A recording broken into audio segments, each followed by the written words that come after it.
Is Kruger National Park still an overlanding or camping destination, or has it become a zoo? Welcome to Get Out Go, I'm Christoph. Join us as we traverse the whole Kruger National Park from north to south, sharing some historical insight, both our own and some vintage archive footage. Let's go have a look.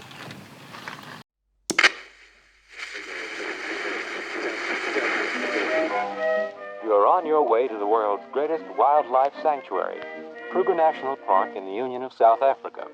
Here, the largest variety of untamed animal life exists as nature originally intended. The park is the same size as Massachusetts and owes its origin largely to Paul Kruger, one-time president of the old Transvaal Republic. What a contrast this is for the tourist who's never seen lions or elephants, except as they pace discontentedly behind the bars of a city zoo or circus.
Welcome back to Kruger National Park.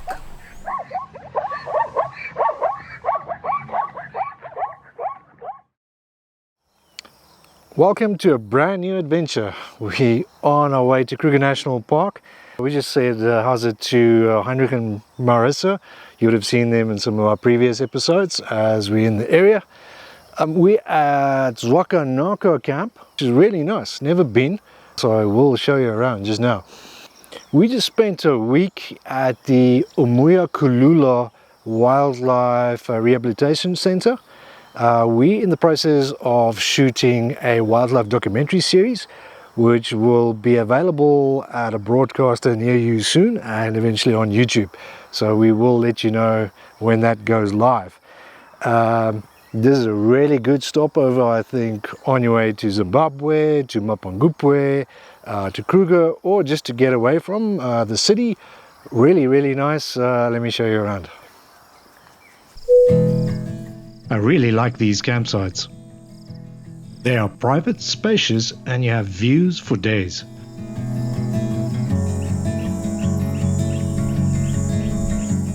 We're near Makado or Louis-Trichardt, and the area is stunning. Earlier this afternoon, we drove around the area with Heinrich and Marissa. There are great little dirt tracks with amazing scenery.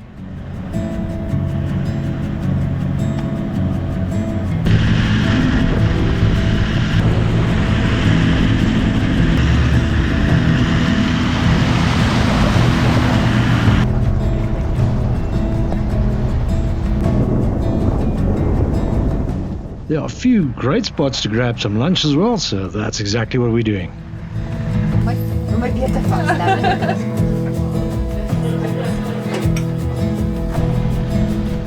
Zwaka Narco is just off the N1, so very accessible, but once you're at camp, it truly feels like you're in the middle of nowhere.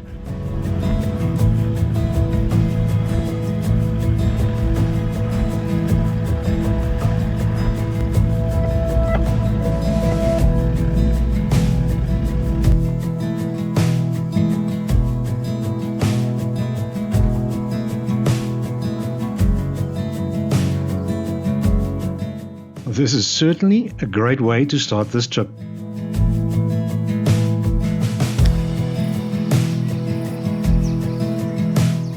All the facilities here are also in pristine condition. The bathrooms are neat and clean and beautifully decorated.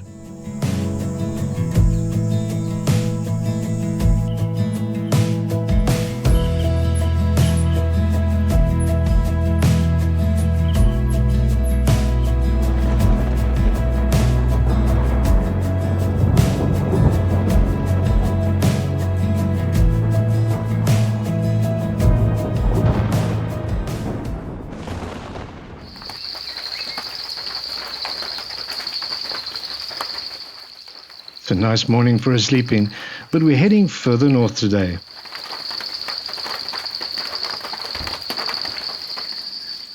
After topping up our drinking water, we'll be on our way.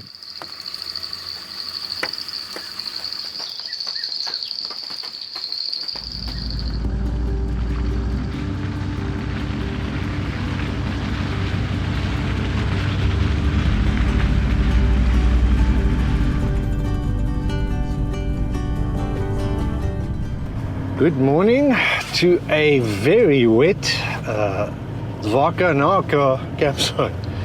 Like I mentioned earlier, we spent about a week filming wildlife documentary, and we had rain pretty much every night, and we have now since yesterday evening had non-stop rain. The bridge to Nthakeni, where we headed next, is apparently flooded. So we're driving there now just to check if we can cross. If not, we'll probably head to Pafuri and then just see if we can get an extra night at Punda Maria camp. Yeah, it's rain like this, not always pleasant, but we're making do. It's a challenge to camp in the rain to keep stuff clean. It's not so much the wet, but the mud is quite a challenge. And yeah, it's okay. It's all part and parcel of the fun. Yeah, fun. It's like the mud gets to me as well after a while. Getting in and out is like everything's just covered in mud. But anyways. My feet are permanently wet. Yeah. I've just got slip-flops on, and that's just as easy. Yep, I've got mine on as well, because shoes, there's no point to shoes at the moment. Oh. All right, we're about to get onto the N1 for a bit, and then let's see if we can get to Nthakeni.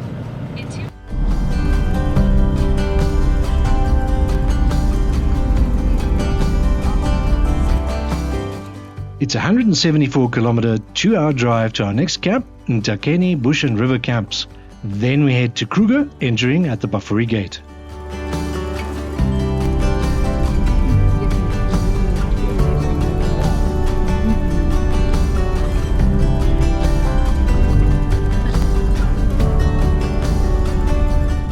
Even with the rain, this is still a great drive. The further north you drive, the worse the roads get though, and we soon pick up a problem. So we're just changing tyre quickly. I've got a bolt, like an M8 bolt that went straight into the tyre. I've never seen anything like that. So we'll just change to the spare right now, and then we'll see if we can get a mushroom plug somewhere at a tyre place, because those you can't just plug yourself because it's a hole like this now. We'll see if we can get that fixed. Thanks to the guy at Astron for helping us do this quick. Let's go have a look. I'm grateful our TPMS picked up the puncture in time though, so we could still change the tyre.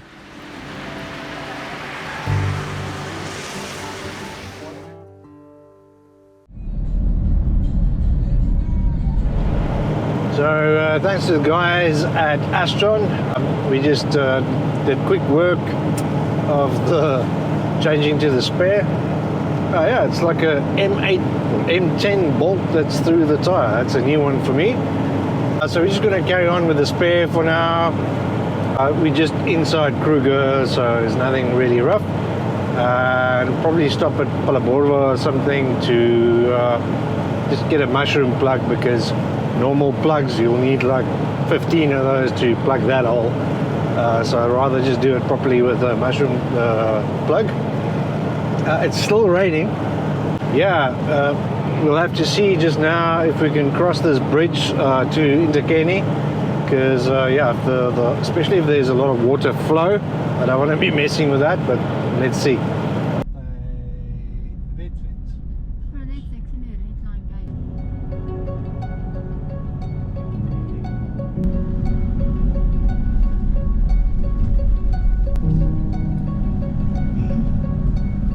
Thankfully, the water level has dropped enough for us to cross safely.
Welcome to Nthakeni Bush and River Camps. This is definitely one of my favorite camps in South Africa. We will show you around just now. We did manage to get across the bridge, obviously. Hopefully we can get out again tomorrow as well, as we hit Kruger. So if you want to camp in the Pafuri area, there aren't any campsites yet inside the Kruger. But this is a very, very, very nice alternative. It's only 8 kilometers from the Pafuri gate. It is really spectacular. The attention to detail here is just above and beyond. It's right next to the Mopani River. You can camp right next to the river or under some baobabs. It's really, really, really nice. Tomorrow we head into Pafuri if we get over the bridge. And then officially our Kruger adventure starts. We're staying at Croc's Corner today, but I can literally recommend any of these campsites.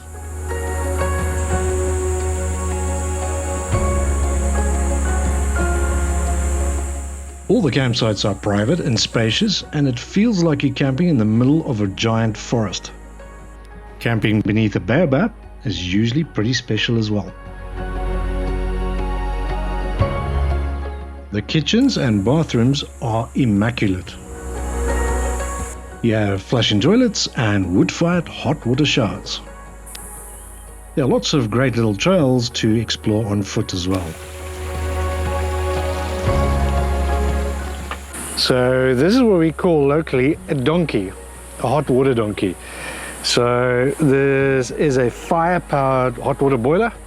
And these usually work well. Well, Nthakeni's works really well. Some of them don't work so well. Just make a small fire. You don't want a too massive fire. This one does have a release valve. Some of them don't, so you can literally blow this up if you make too big a fire. So just a small fire. These at Nthakeni work really well.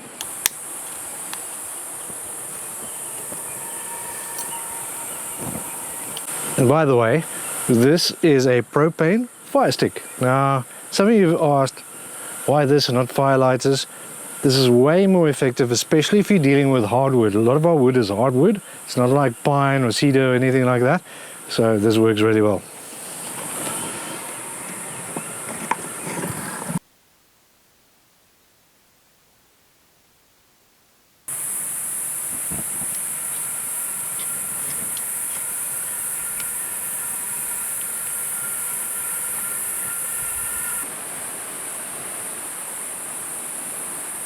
Are we just checking the tire pressure on the spare? It seems that's flat as well. I don't know if it's got a slow puncture or they just didn't pump it enough.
We just left Nthakeni Bush and River camps. Had a nice long chat with Kobus and Annelies again.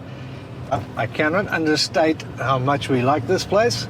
Definitely, if you're in the Pafuri area, do check it out. We really, really like this camp. It was your first time. What did you think about Nthakeni? I need to come back. I need more than just one day there. It is beautiful. The attention to detail, it's clean, it is just amazing. These guys know what they're doing, but they also put a lot of love into the place itself. So I would make it almost my number one camping spot at this point in time. It is wow. It's really worth it, like I say, and since there's no camping at Pafuri inside of Kruger, if you want to explore Pafuri but camp, this is a really great alternative. And even if you just want to stay here, there's some really nice hiking trails, so we'll definitely come. So we're on our way to the Pafuri gate. Then we'll show you around the area, and then we head to our first camp inside Kruger, which is Punda Maria. I don't think you've been to Punda Maria also in many years, right? I think we've been there with Sean, but it's many years ago. So I can't really remember it all that well. I think we arrived late and we were up early again. So yeah, it'll be nice to see that. And I need to do washing. Yeah, so that's the upside of Kruger camps. At least the bigger camps usually have washing facilities and yeah, all the amenities. They have shops, so it's not our usual bundu bashing. Yeah, so let's check into the park, then we'll show you around inside Pafuri, and then we head to Punda Maria. It's a very quick drive to the gate.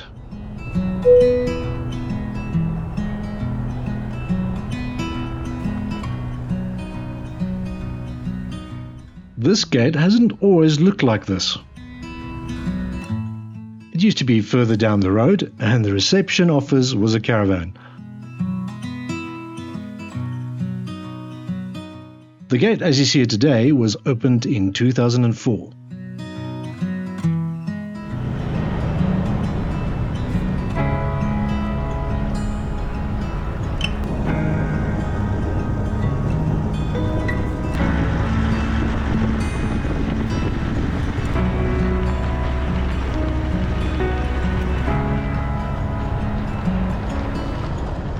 So we've just checked into the Pafuri gate.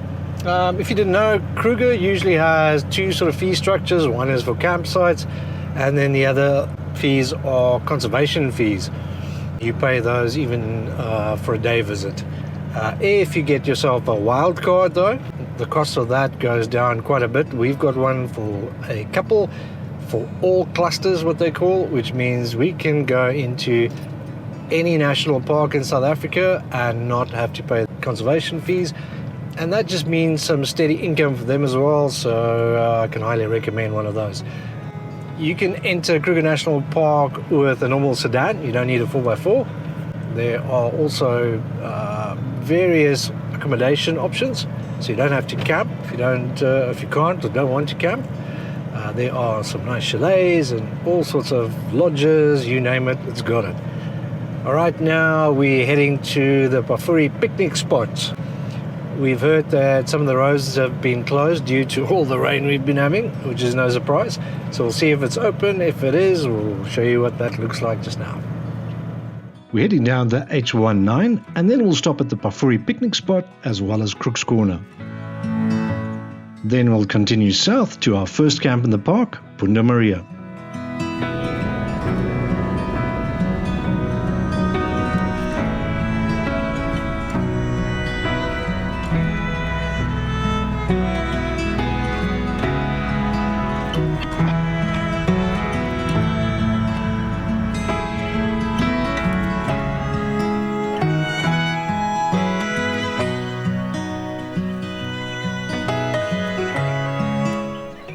This is the Levuvu River. You can actually get out of your car here between the lines on the bridge.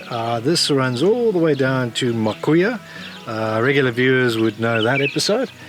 It's great to see this much water in it. It's really right up to the banks. Rain was late this year, so it's good that it finally came. We definitely need it, and there's lots of it seems. The scenery here is very different to the rest of Kruger's, so do take a moment to take it all in.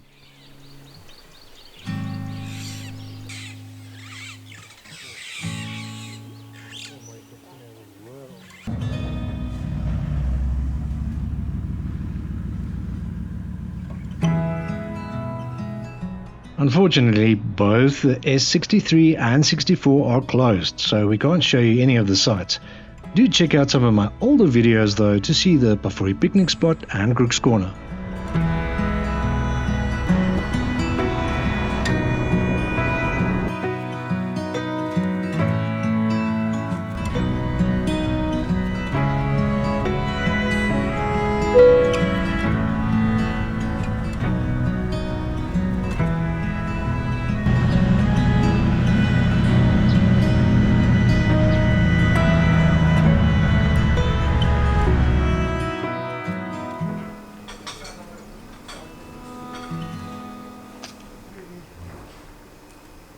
So this is the less glamorous side of overlanding.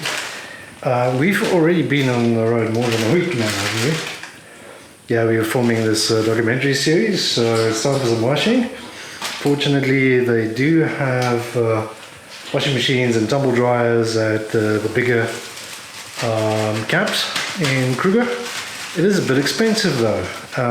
It's like $100 for 2 loads, so it's not cheap. But yeah, that's what we have, and some washing coming up. Goes into this grill.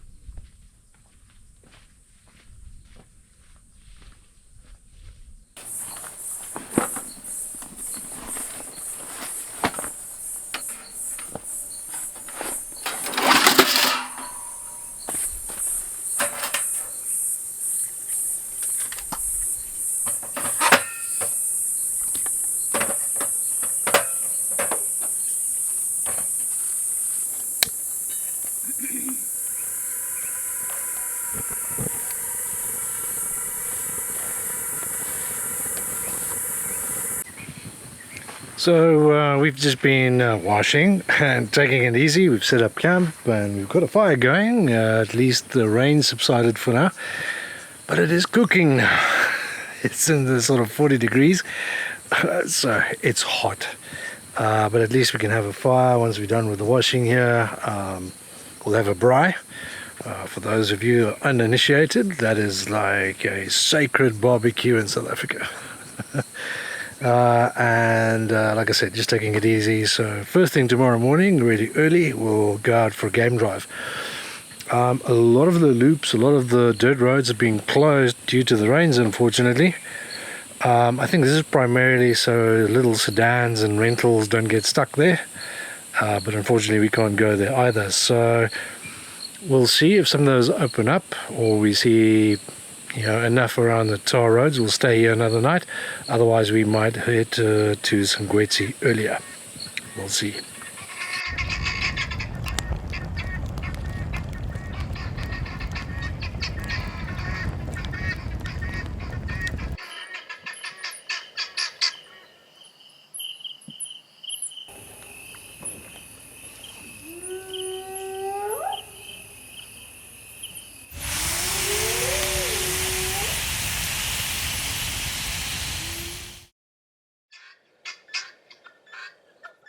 I do like Punda Maria. It's a traditional campsite, but when it's out of season, it's particularly nice. We first camped here together in 2008. Yes, that's a much younger me.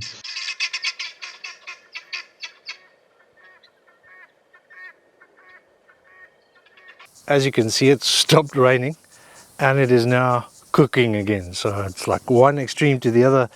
Either it's 40 degrees Celsius or it's raining. It's good to have a little bit of a break from the rain so everything can dry out, but it is absolutely cooking, like I say, and it's humid. It's very quiet at camp, which is nice. Punda Maria can get a little bit busy in season. And one thing to note, if you're camping by the fence and it rains, it's literally like a river coming through here. So we sort of picked a secluded spot that's out of the drainage system, which is pretty nice actually. We're going to check if we can change our second night here to Shingwedzi, move that up, and then our night at Shingwedzi add to Tsendze Rustic Camp, because that's one of our favorites. All the roads up here, the dirt roads and the little loops have been closed. That's due to the rain, which is a little silly, but I think it's for mainly that little sedans don't get stuck there and they have to pull it out probably. The roads themselves look okay, I don't know.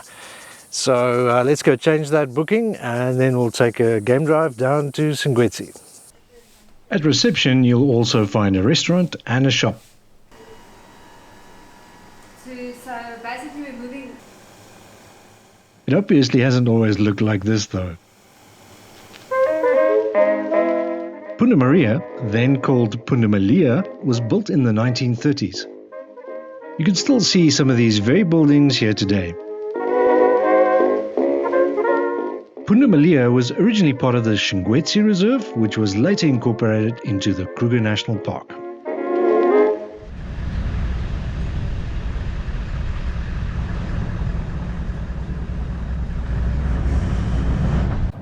So we're on our way to Shingwedzi. Sand parks are usually pretty accommodating to change bookings if there's space, obviously, unlike NWR in Namibia. So that was pretty easy. We're on our way to Shingwedzi now. Punda Maria was originally part of the Shingwedzi Reserve, and the game warden at the time there, Skukuza, reportedly saw zebra, and the Swahili word for zebra is Punda Maria, which means striped donkey, and that is one of the possible origins of the name Punda Maria. What did you think after so many years being back at Punda Maria? Yeah, I remember it definitely. I don't, I mean, sometimes your memory is a bit screwy when it's so far in the past. It was very quiet. I remember it being busier when we were here. But it was good. We actually managed to braai again a little after all the rain, which was great. So yeah, it was a good stay. The bathrooms on the gents' bathroom still has lots of work. It looks like they might have fixed up the ladies' bathroom.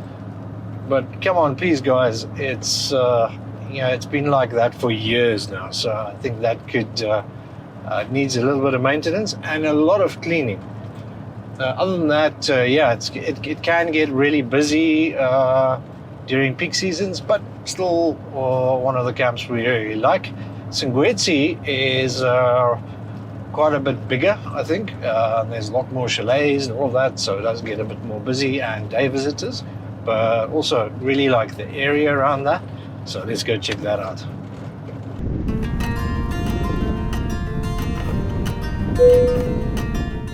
The Mahoney Loop's been opened at least, so we're going for a quick drive there first.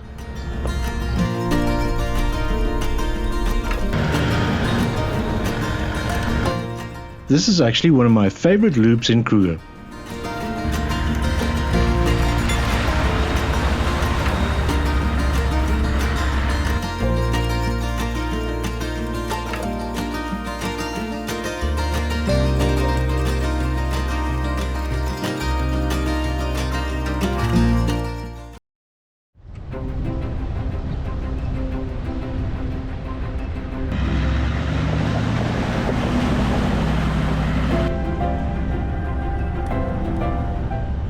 So it turns out they did actually open some of these little roads. So the one we're going down now is the Mahoney Loop. So if you at Punda Maria, highly suggest taking this little route. It just goes around the camp basically. But it's a really very scenic little loop, and we've seen lots of buffalo and elephants here before.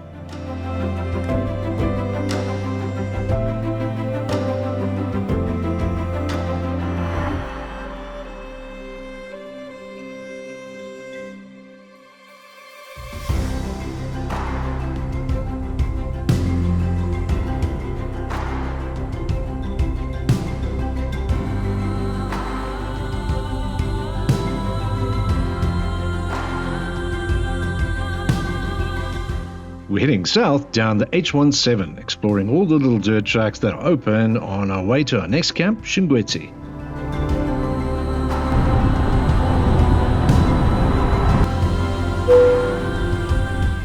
The Babalala picnic spot is a great midway stop.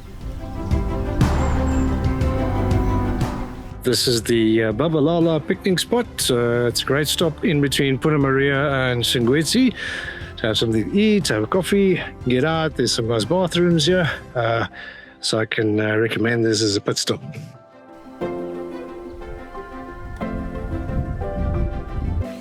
Cheers, folks.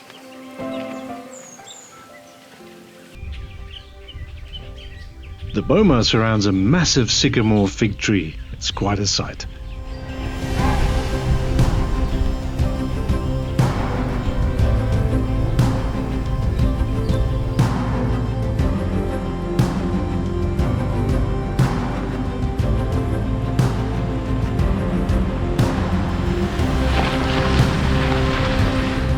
Our route also takes us across the Shingwedzi River. We'll come and show you around here a little later.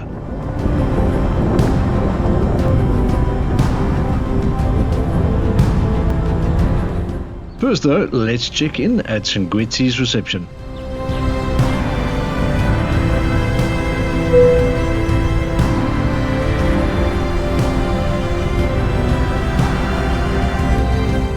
Some of these buildings have also been here for quite some time.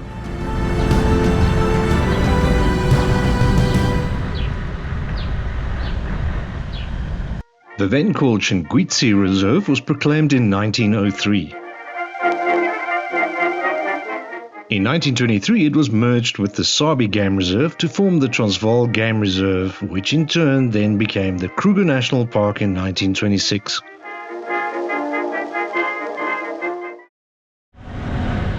There are a few dirt loops to explore around Shingwedzi, as well as the S50 dirt road and the H16 paved road.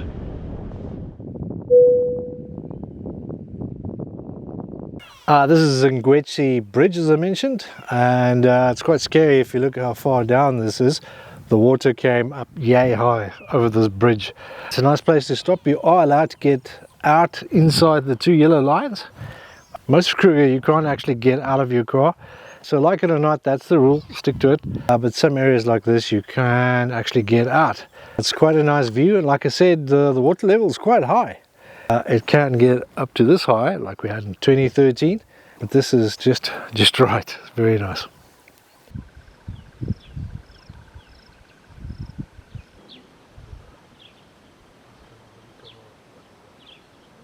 It's really pretty up here. We usually stop here. Another good reason to game drive this time of day is the heat. It's 35 degrees and it's got nice air conditioning in here. So yeah, if the heat's getting too much, go for a game drive. Even though you won't see anything, it's nice and cool in here at least. Usually not a lot of game sightings when it's this hot, but at least the scenery is great and the area isn't actually that busy.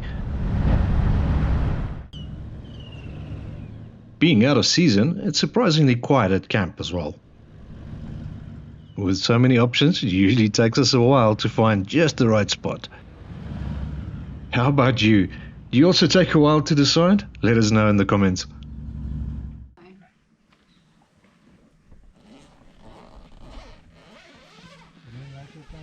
So this is Shingwedzi camp. As you can see, it's a fairly more traditional camp. But it's not bad, especially out of season. Like you can see, it's quite quiet. In season, it can get a bit busy. I will put more detail about this camp going forward, all the camps, on Patreon. So have a look at the link below. Then if you want more details about campsites, you can find it there. The sites along the fence are the most popular and they cost a little extra as well. Unlike Punda Maria, the ablutions here were very neat and tidy. It's still very hot and humid going into the evening, but it seems like we can expect some relief as a big thunderstorm is rolling in.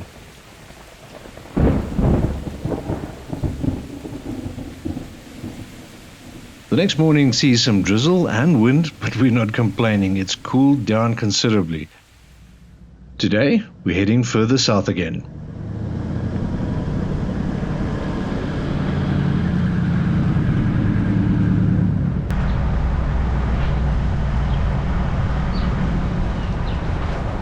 So, what did you think of Shingwedzi?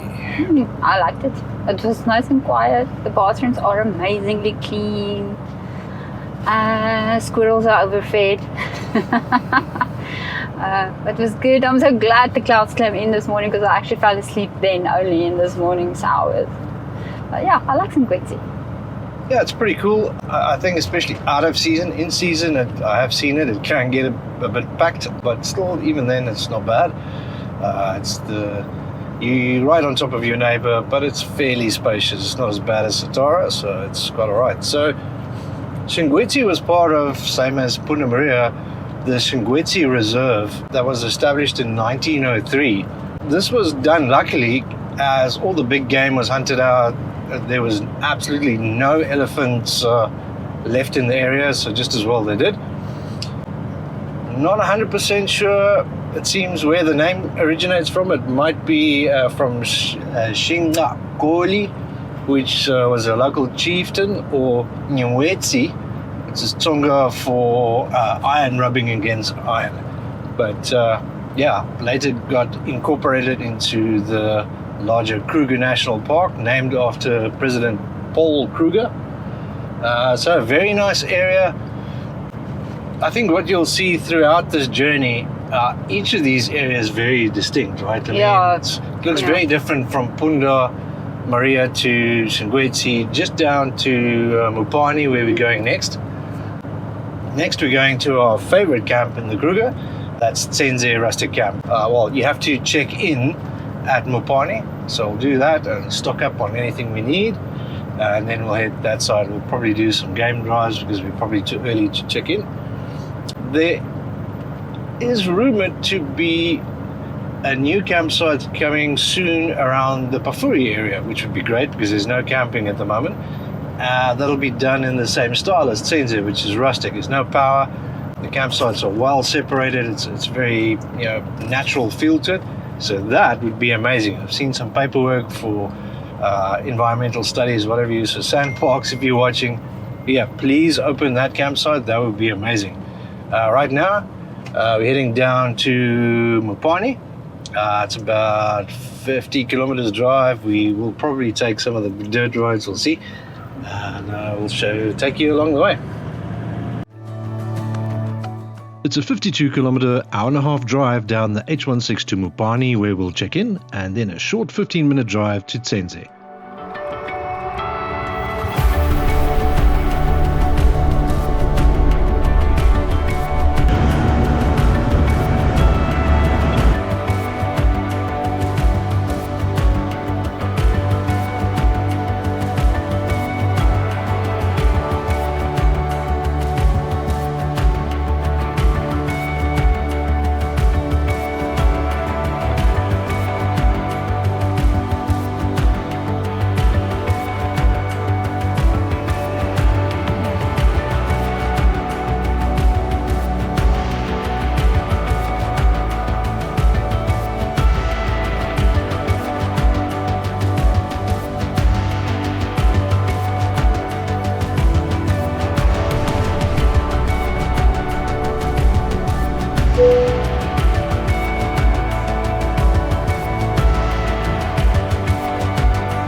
So you might know that, well, I hope you know, Kruger National Park has got 2 speed limits for the most part. The major sort of routes, it's 50 kilometers an hour, and then the smaller ones and dirt roads 40, and then inside of camps obviously it goes down to 20 or something. There's a very good reason for this. It's not just, you know, the man that decided we've got to drive slow. There have been fatalities, both human and animal, on these roads, so there's a very good reason for it. So I don't care if you're in a hurry, you're on vacation in any case, so keep it slow. And guys like this little guy on the road, this is why you drive slow. This is a chameleon. In summer you'll often find them slowly crossing the roads. You can expect anything from tortoises, loads of birds, and of course large animals like elephants in the road. Drive slow and careful.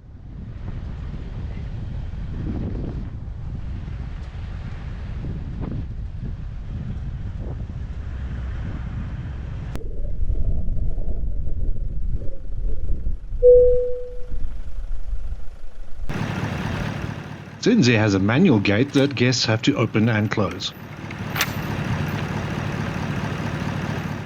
Always be on the lookout for animals before you exit your vehicle and close the gate behind you.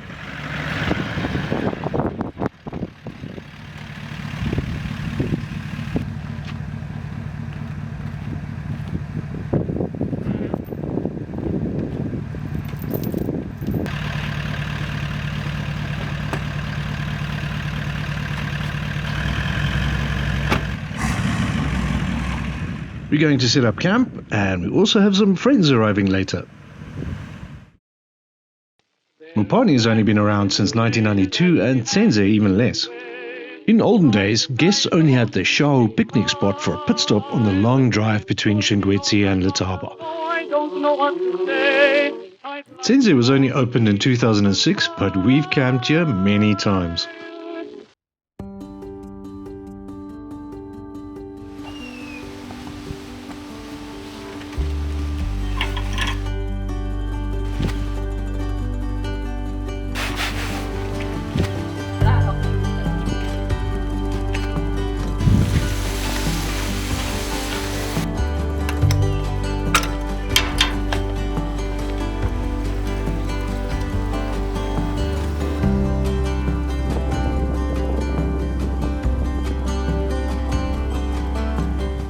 Welcome to Tsendze Rustic Camp. This is hands down our favorite camp in Kruger. In fact, this is one of our favorite camps, period. A lot of folks have said, well, why do you keep coming back here? It's really, really nice. You're inside Kruger, so the game being is really good. But this is not your traditional sort of campsite. There's lots of space between you and your neighbor. It feels like you're in the bush. I really, really like this campsite. Let me show you around. Most of the 30-odd sites are spacious and separated from each other. It's a low-noise camp with none of the usual Kruger facilities. There's still some good basic facilities like kitchens though, with wash-up basins and propane stoves. And the bathrooms feature great hot water outdoor showers as well as indoor ones. So this is our external solar panel. It's a FlexoPower Karoo 230, so it means it's 230 watts. And we've been using this one now for a while. I'm quite happy with this, so I thought I'd show you how this works. As you can see, it's really tiny when it folds up, and its output is comparable to the upright ones. So for the space saving, I really like this. And this folds up into this blanket. Let me show you.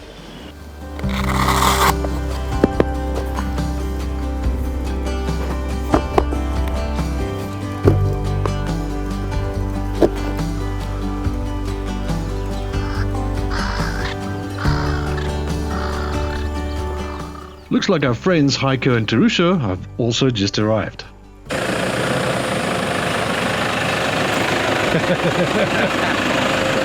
It's a nice car you've got here, Heiko. Thank you, Christoph. Look at this man. He is just.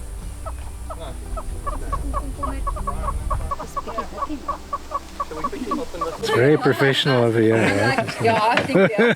It's even a spirit level. But short people have. Yeah, don't worry, I'm also short. It's a nice car, right? Yeah. So if you're new to the channel, I used to have one pretty much like this, so I do have a soft spot for Fortuners.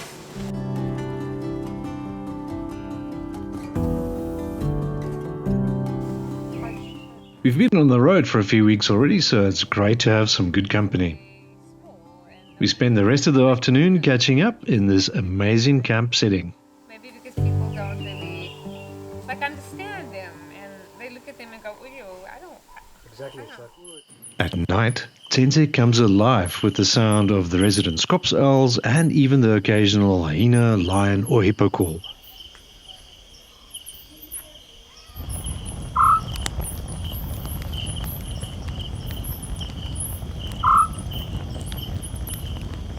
Going on, yeah. No. The whole works, huh?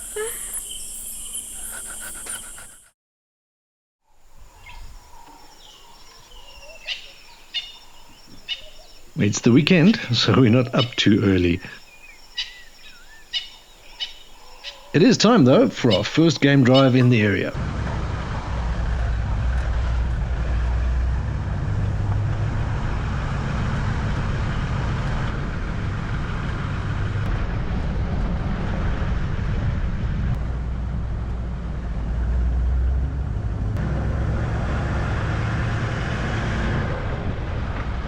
We are on a game drive through the Capricorn loop. We usually spot lions there. Didn't hear any last night. I did hear a hyena sort of far off, I think. Heiko, Terusha and Lamar's with us. So let's go see what we can see. And then I think we'll have a coffee at Mopani rest camp, just to grab some signal.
Back at camp, the bird life is also amazing. Let Roger or Elena show you where the Scops owls are hiding out.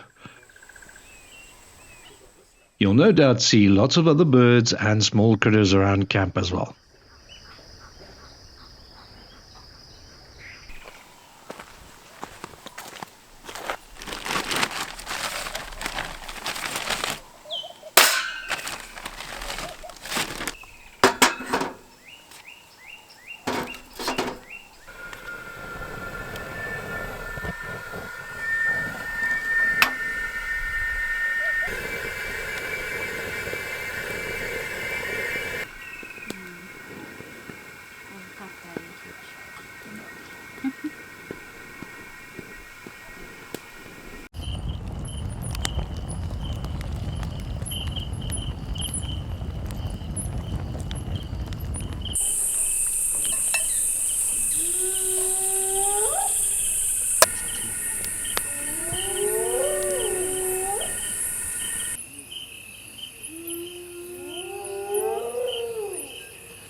So, Heiko, Yes. when first did you come to the Kruger National Park?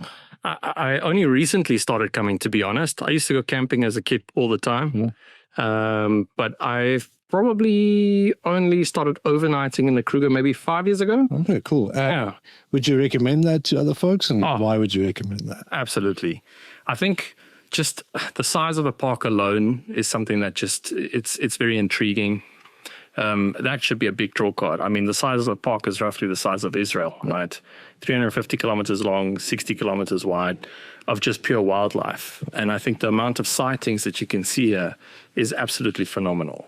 So we always come looking for specific animals, and sometimes you're lucky and sometimes you're not. And it always just leaves you coming back to find that thing again. Yeah. So it's absolutely fantastic. Cool, so let's go and find some right now, right? Yes, absolutely. Let's go. We didn't go on a game drive this morning. Just take it easy because it is a weekend. We will go have breakfast at the picnic site that's just next to Tsendze, which is Moipla's picnic site. And then we'll probably go for a drive, so we'll take you along. It's literally a 5-minute drive to the picnic spot.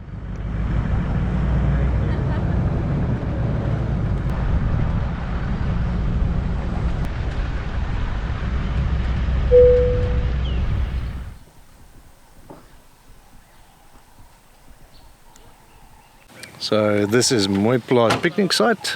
Even if you're not staying at Tsendze, you're staying in Mopani or you're just passing by, you can pop in here. I think you can rent gas scuttles, and there's some bathrooms, so yeah, highly recommend you pop in here. So this, if you didn't know, is a scuttle. This is a South African invention, I'll let you know, where farmers used the old scars from plows to put it on the fire and then make eggs and bacon especially and that sort of thing. And I think Kadak was probably the first guys to actually put a propane burner beneath it. Works really well for breakfast especially. So we obviously have an espresso in here that works really well if you just want to do a quick cup of coffee or even a red cappuccino. There's all sorts of pods you can get nowadays. And that's quick and easy in the morning, but for larger group like this, we still do the good old percolator. That works pretty well. In the Back to the Moremi videos, I mentioned not crazy about this jet boil. I subsequently found out this is the cheap version. You still get the one that the color changes when it's at temperature and it's got a clicker starter. That's about 600 rands more than this, so yeah, they are quite pricey.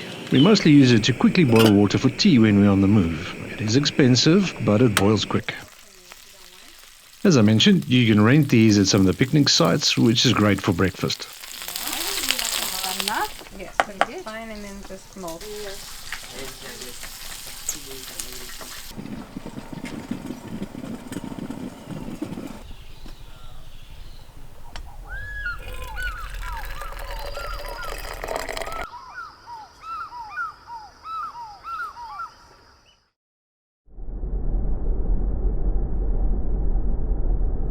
We actually didn't go on a game drive this morning, like I mentioned. We just took it easy. We had a great breakfast. Thanks, Heiko, Teresa, for that at Voetpadkloof picnic site. And we out for a late afternoon game drive now. Around Tsendze, our preferred route usually around the Voetpadkloof waterhole and then round the Tropic of Capricorn loop. Usually get to see quite a bit of game there. Early mornings, late afternoon, usually that's best. The sun is actually out for the most part today, but it wasn't too hot. Right? No, it was bearable today. It's humid, but it's not bad. Our stay at Tsendze has been great as always. I think it's our last night at Tsendze, and then we're off to Letaba. How did you find it this time? Tsendze? Yep. Like always, I love it. One, you're on your own little stand. It's beautifully green, and you hear the scorps. I know you can't do better than Tsendze. Roger and Elena do always a great work of looking after everything. They're amazing. So I love Tsendze. Yeah, I think it needs a bit of maintenance, sand parks, and it's no fault of Roger or Elena's. The bathrooms need some work, as with most sand parks, unfortunately, at the moment. But other than that, it's a great stay, and it's like I said before, it's not just, I think, our favorite campsite in Kruger. It's one of our favorite campsites, period, I think. We keep coming back. It's really, at first the camping's great because you're not on top of your neighbor, and it feels like you're in the middle of the bush. And the game density in Kruger is obviously great. It's great for game viewing. We'll see what we see right now. And it's been great to have some friends around as well. Yes, that was good to have company and really good company. So thanks, guys. Yeah, so we will take you along and show you what we see right now, and then we'll have a nice braai. I think ribs are on the menu tonight. Yes. And then tomorrow the adventure continues on to Letaba. We might pop out we'll probably pop out to Palaborva to go see if we can fix this spare tire that's got an M8 bolt in it. If we can put a mushroom plug in that, because at the moment we don't have a spare. Let's go have a look.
So this is the Tropic of Capricorn. We've actually been here a few times. I'll show you some of the photos.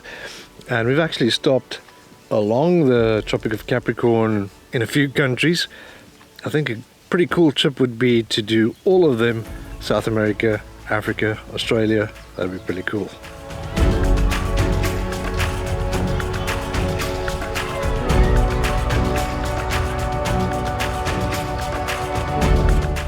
It's a short 43-kilometer, 1-hour drive to our next destination, Letaba.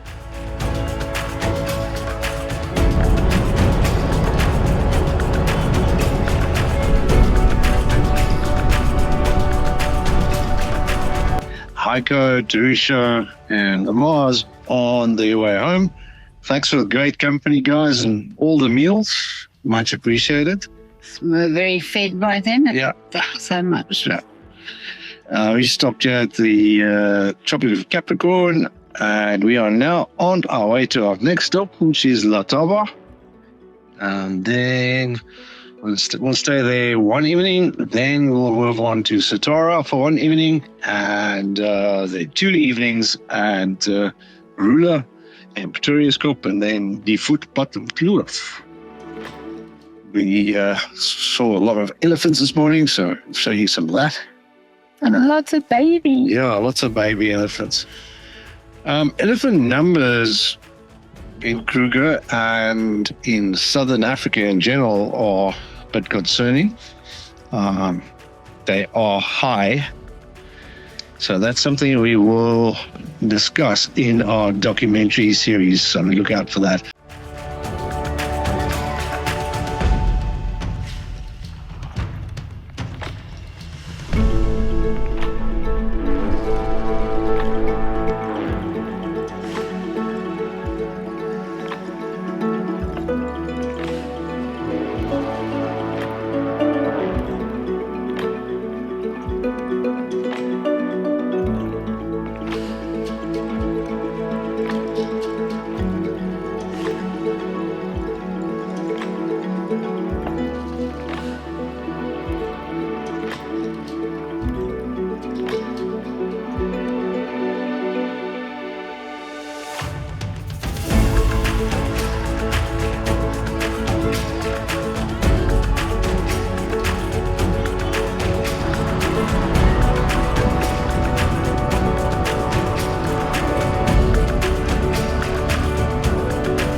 Welcome to Letaba camp. Happy to report the ablutions look a lot better. They've completely redone the one block. I can see the male bathrooms. These look really great, thanks guys. And they're still busy with the ladies, and I presume the other ones will still be done as well. Not our usual type of campsite. It's very traditional sort of campsite. I think in season it can get really busy in here. We did find a nice little spot here, so let me show you around, and then we've got a video going live just now, which you would have seen a few weeks ago, and then we'll do a game drive. The campsites are fairly spacious and most have some shade.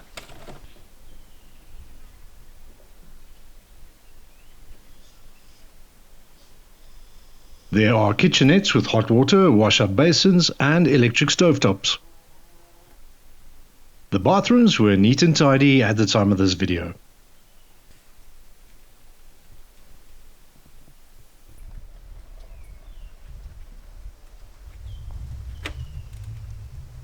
If If you want more information about these campsites in the series and campsites in Southern Africa in general, feel free to go to getoutgo.co.za and just follow the campsites link. Let's take a drive around the area.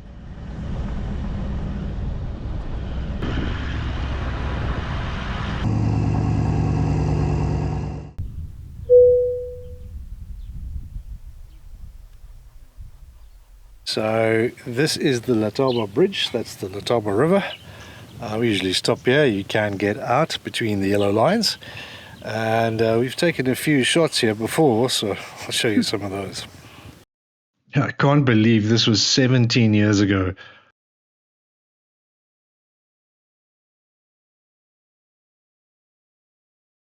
We've come to the restaurant for a bite to eat and for some signal to do the live chat. Most of the large camps in Kruger have restaurants. This one has a great view of the Letaba River.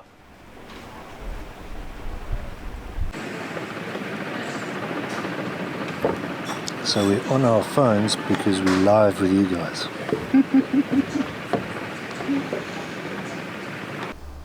Watch out where you park here. You don't want dents from falling sausage fruit. You'll also find a life-size elephant statue by Phil Minnar in front of the Elephant Hall, a museum dedicated to large tuskers. Each camp also has a sightings board where you can list and view recent game sightings.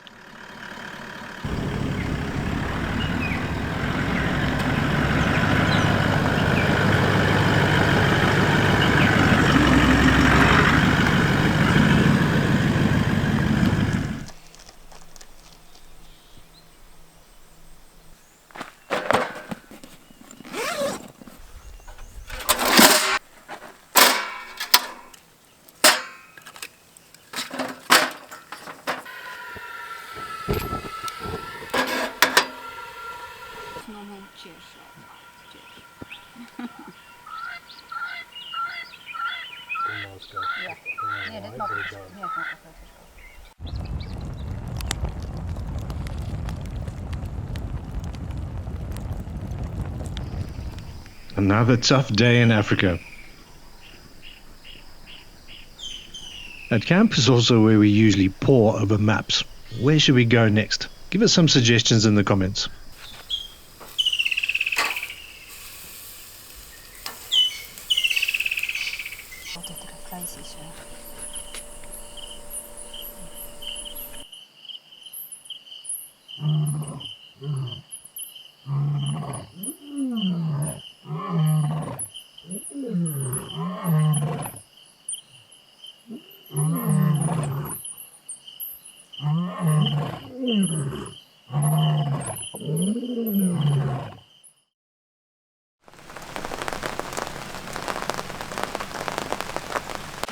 Good morning. It is raining. It's not so great when you have to pack up in the rain, but we are thankful for it because it's a lot cooler. It's still a bit humid, but not as hot. We're just packing up, then we'll head to reception because I made a little boo-boo. It should have been Marula first, then Satara, then Pretoriuskop. Otherwise the last day we'll have like an 8-hour drive. The distances aren't that long, it's just that you can only drive 40 or 50 kilometers an hour, so it could be a very long day. So we're just going to change that and then we'll hit the road to Marula camp.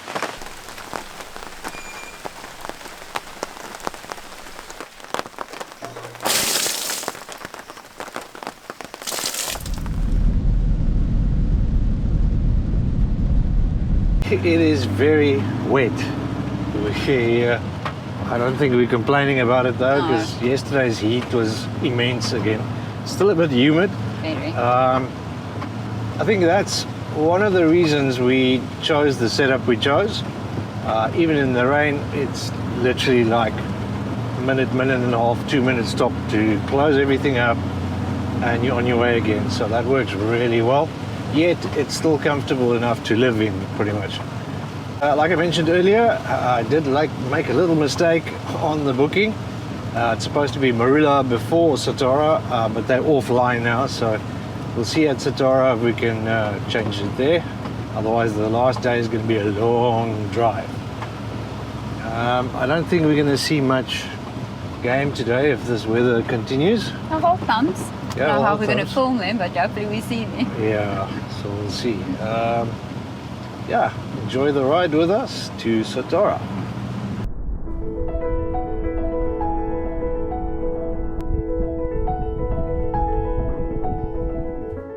It's a 71-kilometer, 2-hour drive to Satara, but we'll also stop at Olifantskamp.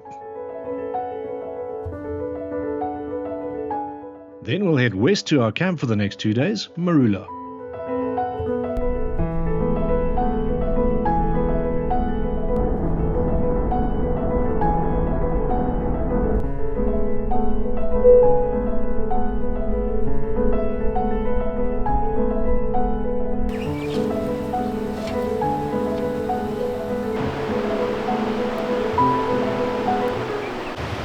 So this is the lookout at Olifantskamp.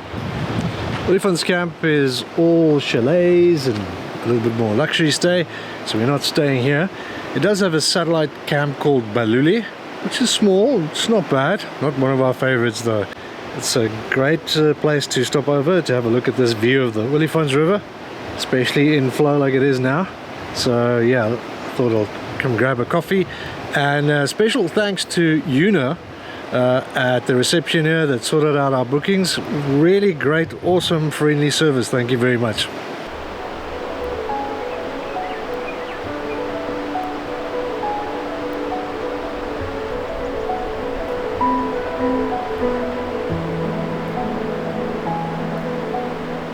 Okay, so we just had a quick stop here at Olifants, as I mentioned. Good place to stop over. And all the staff here are very, very friendly. So service is great here. Yeah, these guys are amazing. At the reception, you already said we had Una. Una was just amazing helping us. Thank you, Una. Yeah, it's always great to have great service. Our GPS says about 2.5 hours drive to Auckland. You have to check into Auckland if you want to stay at Tamboti or Marula. Tamboti is a tented camp, which is pretty nice actually, and right next to it, but kind of separated, is Marula, where we're headed. A quaint little camp, I quite like it, and the game viewing's usually been great. So we'll be there for the next 2 nights, and then back to Satara. There I want to show you the S100. That's a prime real estate in the Kruger. It's usually pretty good for game driving. So it stopped raining for the moment. It does, it's still very cloudy. It's humid, but it's not as bad as yesterday. So I think we've had our fair share of heat waves this last few Yeah. weeks. All right, let's head to Marula.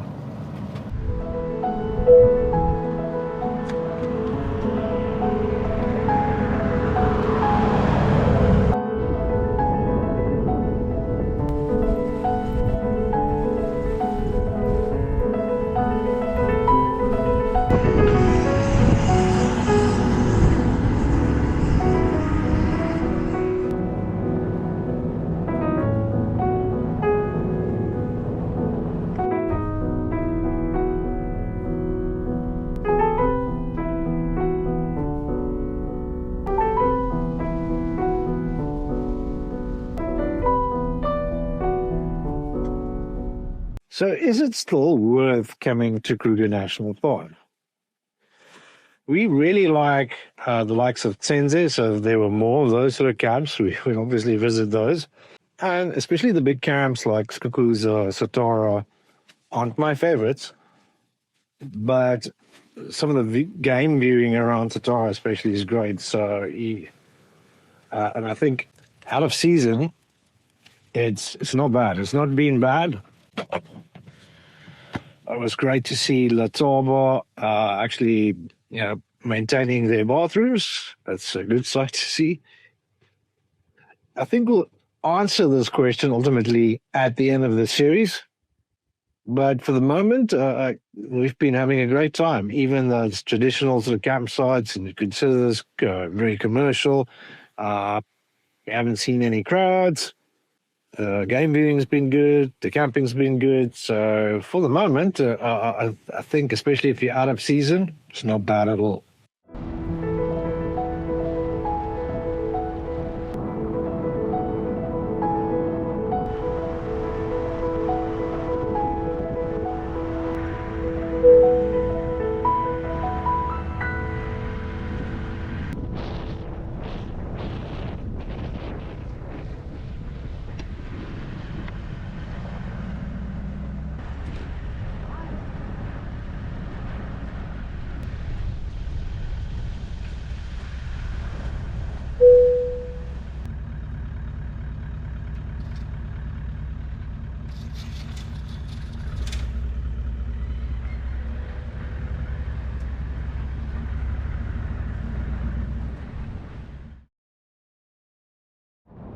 We've picked a campsite and now we're on our first game drive in the area. I was just wondering, what would this place be like if sandparks went a different way, like DWNP did in Botswana, and all of this was, low volume, wild or bush camps instead of the sort of traditional, camps you have in here now. They probably wouldn't get as many visitors, but I think it would be a totally different experience. I think it would be a great experience, but yeah, they wouldn't drive the volumes that they drive now. Yeah, so I think this is some of the complaints we have heard from people that, Kruger's just become a zoo. I think you have to be careful where you go and when you go, more so. We've had incidents where, when it's in season, that it can get a little chaotic and you get to a sighting and there's 6 or 7, 10 cars sometimes, and if you didn't get it in the previous episode, safari etiquette is you stop, you wait your turn, you look at the sighting, you take your pictures and you move on. If you didn't know, that's how it works. Don't hog a sighting, let everybody get their turn. But having said that, the Masai Mara, you have a sighting and there's like 40 of these minibuses with guys peering out the tops. So I suppose that's what makes Botswana very special. Yes, it's expensive, but it's low volume and you're really camping out here without any fences or anything like that. I would suggest to sandparks, do make a few campsites like that. Why not? I think people would pay a premium to camp like that, and usually folks that camp that way understand the risks. There are some ordinary ranger camps that you can book, and these are unfenced, but I think it comes with a ranger, and then there's X amount of walks a day, so I suppose that could work. We might try one of those. They are fairly pricey though, I will tell you that. And again, it's not like Botswana where you are bush camping and you can just go your own merry way. This is now a very organized thing again. I don't know. Let me know in the comments, what do you think? What would it be like if Kruger had camps like, the Moremi, for instance? Very interested to know that.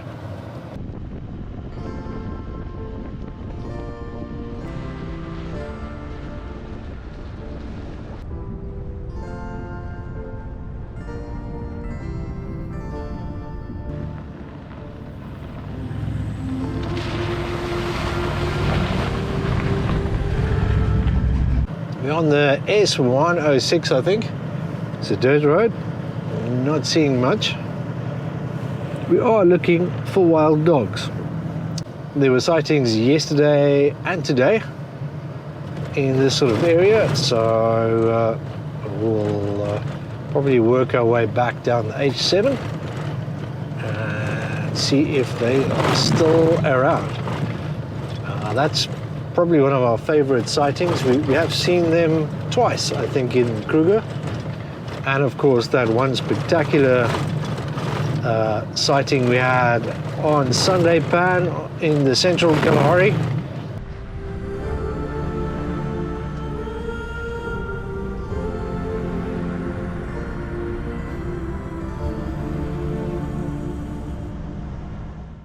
So we found those wild dogs.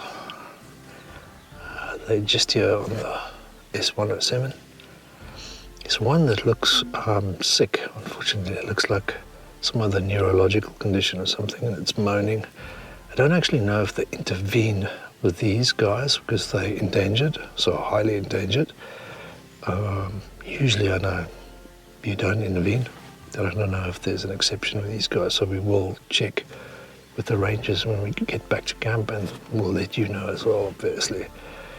I can't see the size of the pack because there's only sort of two guys lying in the road, and then there's some guys at the back and this one poor guy that's not feeling so well. I can't really see, but I'll try and show you as much as I can. These are African wild dogs, also called painted wolves. They are highly endangered with only around 6,000 adults remaining in the wild.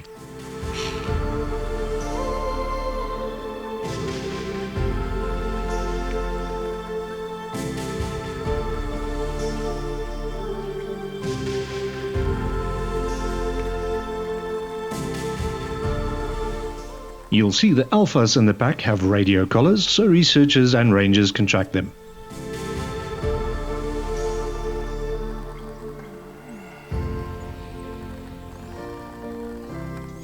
Every dog's pattern is unique, like a fingerprint. As it's cooling down, you can see these guys are getting ready to hunt.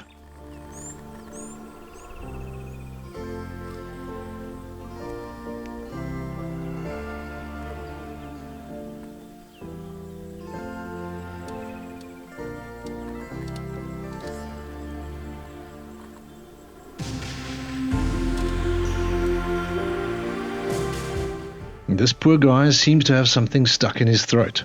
Wild dogs will usually look after sick or injured members of the pack. So that was pretty wow. They started a hunt just behind us there. We couldn't show any of that, unfortunately. It's time to go back because the gate closes just now, so we will come back out tomorrow and look for these guys again. The one that's sick, it looks like he's got something stuck in his throat maybe, so we have reported that. We'll check that the rangers know about that. Like I said, normally in nature you don't interfere with these sort of things, but with endangered species, I think it's a little different. So they'll probably have to get a vet out, have him darted, and then remove whatever's stuck in his throat or something like that. So right now we're going back to the gate, as we've got about 15 minutes, and then we'll set up camp and show you around camp.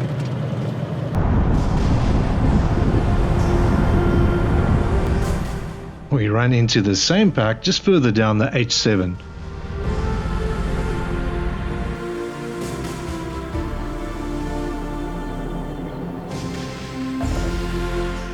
This guy is looking nervous for a reason. And this is the reason.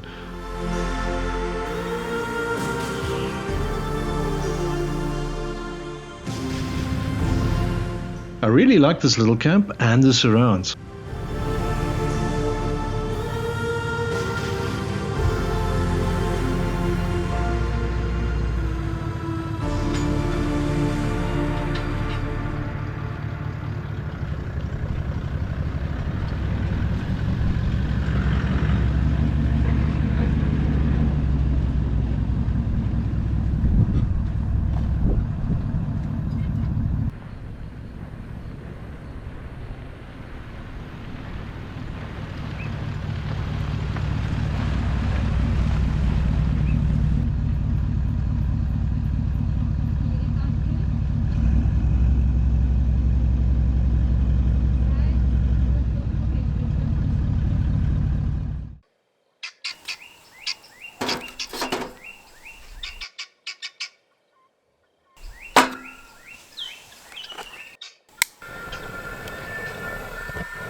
We're making pizza tonight.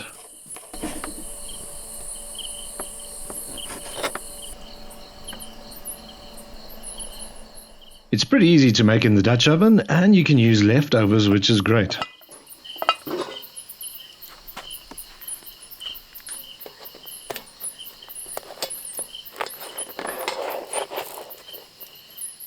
Very tasty.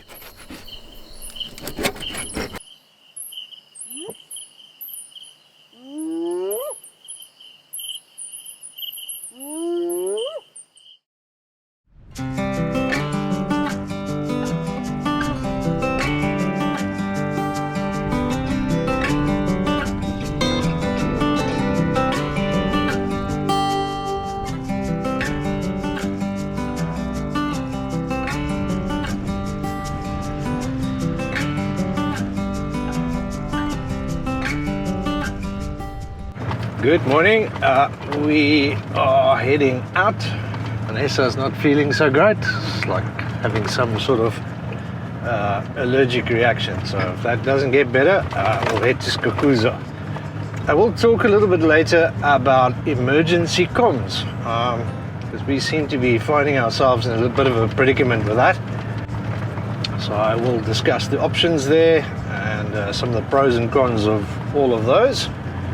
At the moment, we're just going to see if we can find those wild dogs again and maybe go to the doctor. I don't know, we'll see.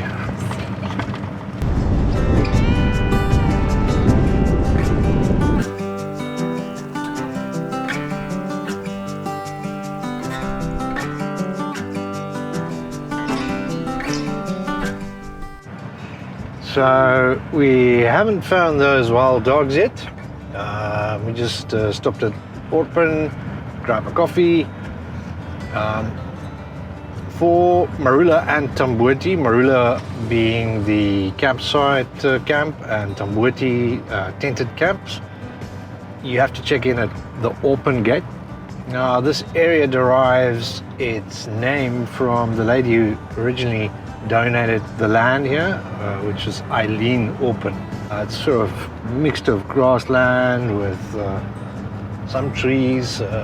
Game being this morning was pretty good actually.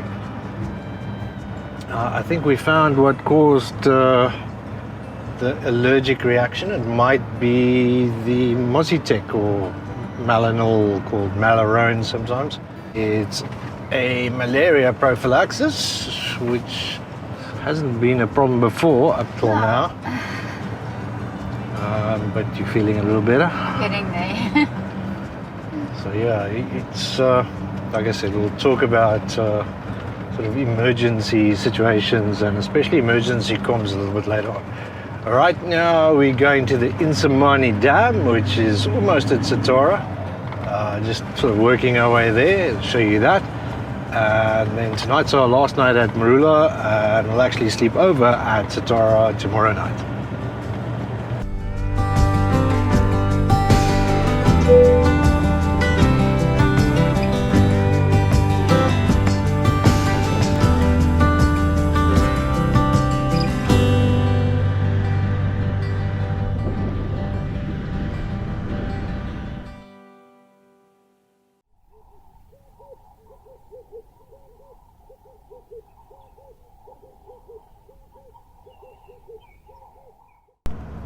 I've always wanted that shot of a leopard just lazing on an overhanging branch.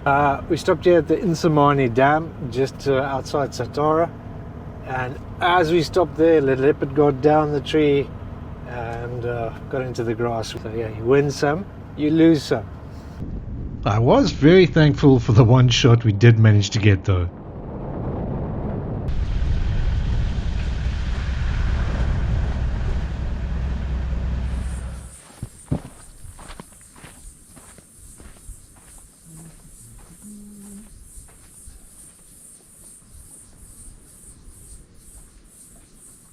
Marula is one of my favorite camps in Kruger.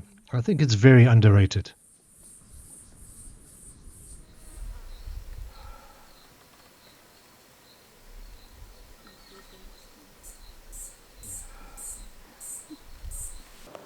Like I mentioned earlier, I do want to have a quick discussion around remote communications.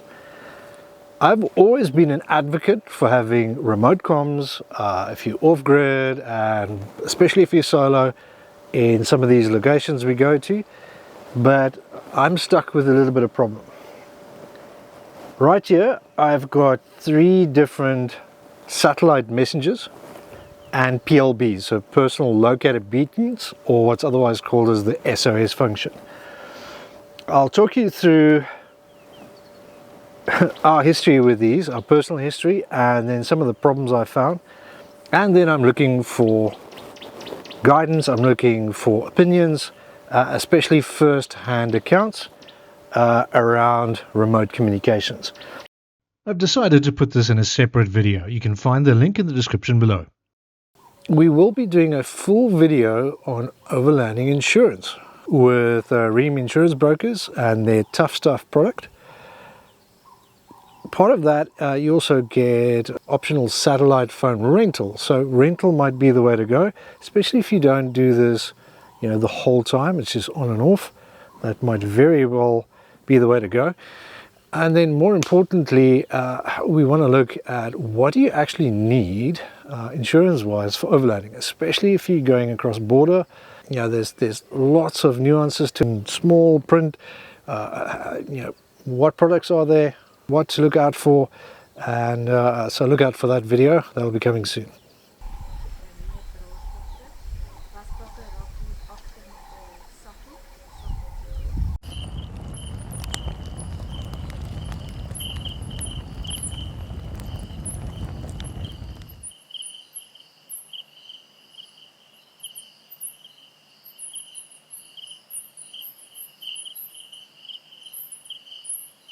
So this hyena you just saw walking up and down the fence, that's like probably the second one this evening.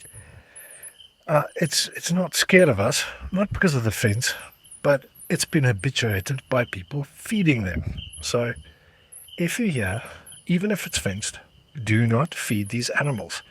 Best case, it's going to get shot, right? Worst case, you saw this has got a manual gate, right? Somebody doesn't close that properly. That hyena comes in here, it's now associated you with food because you've been feeding it. So don't be surprised if it grabs you, your wife, or your kid. This has happened. Feel free to research it. Do not feed these animals. Not rocket science, just don't do it.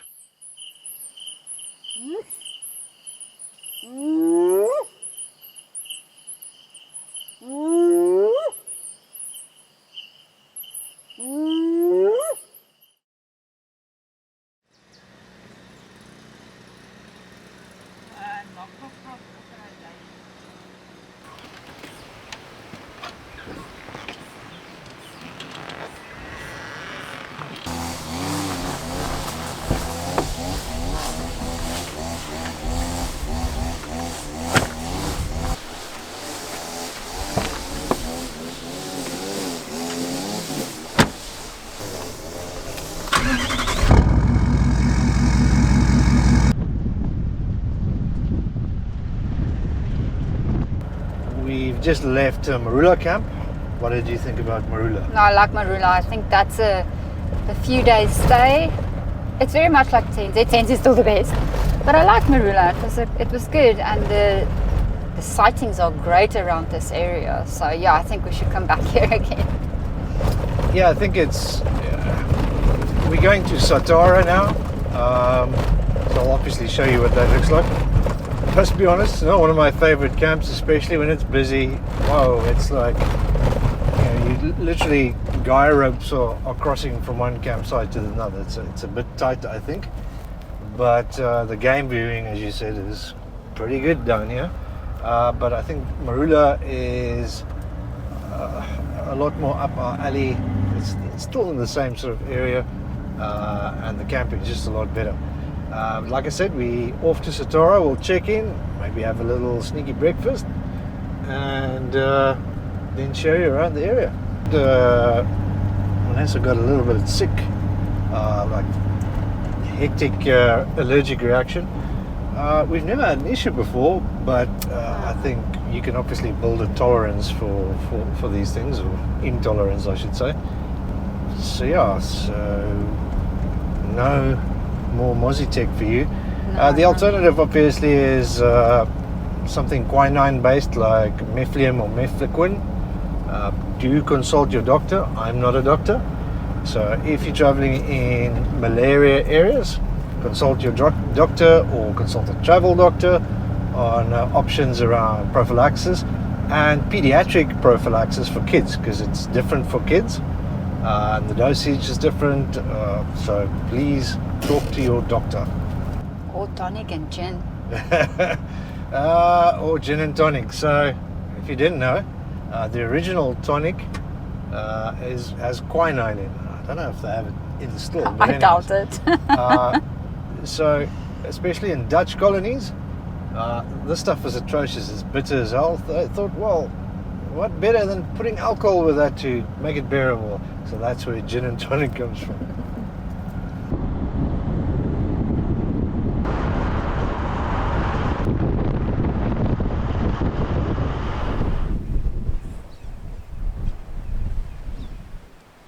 So we've found those wild dogs again. We first saw the hyena right next to the road here, and then only saw the wild dogs just at the back there. So obviously these hyena are shadowing the wild dogs so that they can overpower them and take prey once the wild dogs have caught something. So yeah, usual hyena strategy. Pretty cool to see them again. So they obviously they've been in this area for a few days now. Pretty cool.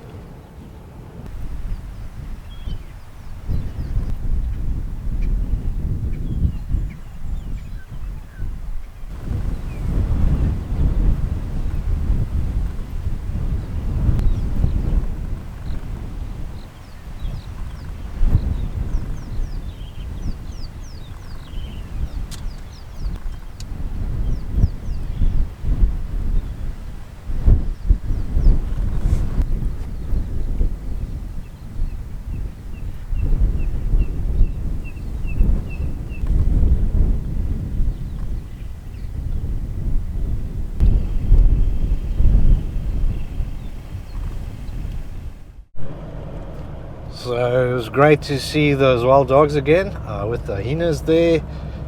Now though, we on to Satara. We'll check in and we're going to try and find Casper the white lion. He's been sighted up and down the river, and generally Satara is not bad for lion sightings in general.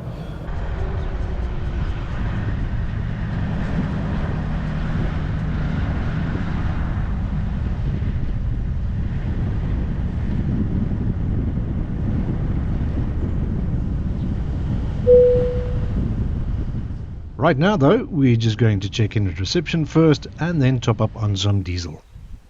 Most of the large camps in Kruger have fuel stations. It's a little bit more expensive, but very convenient. Satara was one of the first camps to have a fuel pump and shop.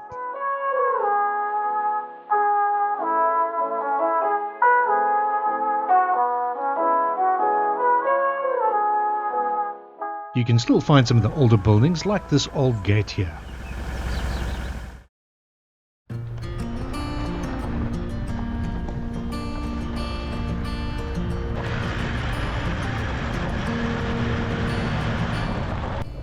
So we've checked into Satara and we're currently driving down the S100 again, and then we'll loop back through the H6. Usually a pretty good idea to use those two roads for game sightings.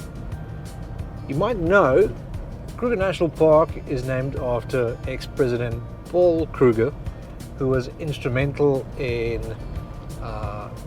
preserving wildlife. Before Kruger was a national park, it was basically two game reserves. Shingwedzi Game Reserve, which we spoke about in the first episode, and then towards the south, Sabi Game Reserve. In 1902, James Stevenson Hamilton, a Scottish-born guy, was appointed as South Africa's first official game warden. And he was a big supporter of national parks, as opposed to just game reserves. In 1926, Parliament passed the Parks National Act, and Shingwedzi and Sabi game reserves were combined to form one national park and named after Paul Kruger. So after its formation, it was officially open to the public in 1927.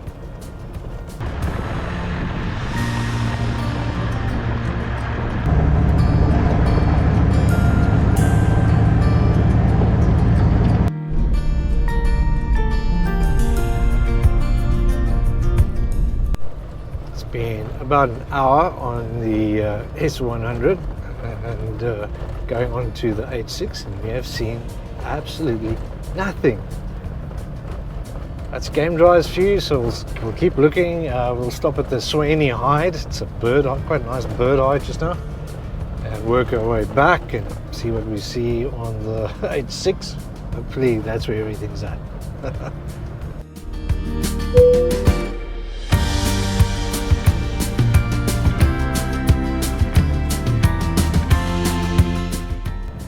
So yeah, sorry about that. We are not going to stop at the Sweeney Hide because it's under maintenance, it looks like.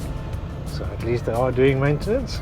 But yeah, no, I might have a shot of what it looks like, so I'll slot it in here from previously. Right now we're going to take the H6 back to Satara. It is raining again, so I doubt we'll see much game, but let's have a look. The weather is also not cooperating at the moment.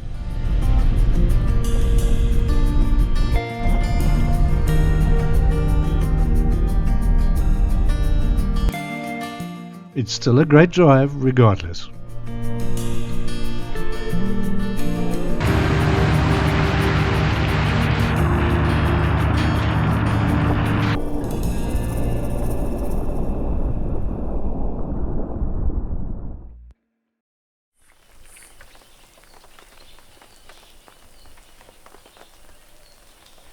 So we've set up camp at Satara. I couldn't show you much of that because it was raining. It has subsided a little at the moment, so I will show you around a little bit. Satara is obviously a big camp, and I've seen this in season and it's crazy busy, so it's not one of my favorites. The game viewing is really good in the area, but the camping's not great. These bathrooms again are a mess with the rain. Not a rubber mat in front of the door in sight, so that's going to be fun, but that's what I've come to expect from Satara, unfortunately. Bush is nice and green, obviously. The rain helps quite a bit. We didn't see much on our game drive. We've got a long drive to Pretoriuskop tomorrow, so we'll obviously show you some of the sights along the way, but in the interim, let me show you a little bit around camp. A very traditional camp, but it's not bad out of season. It's time though for dinner and then an early evening as we're heading out early tomorrow morning.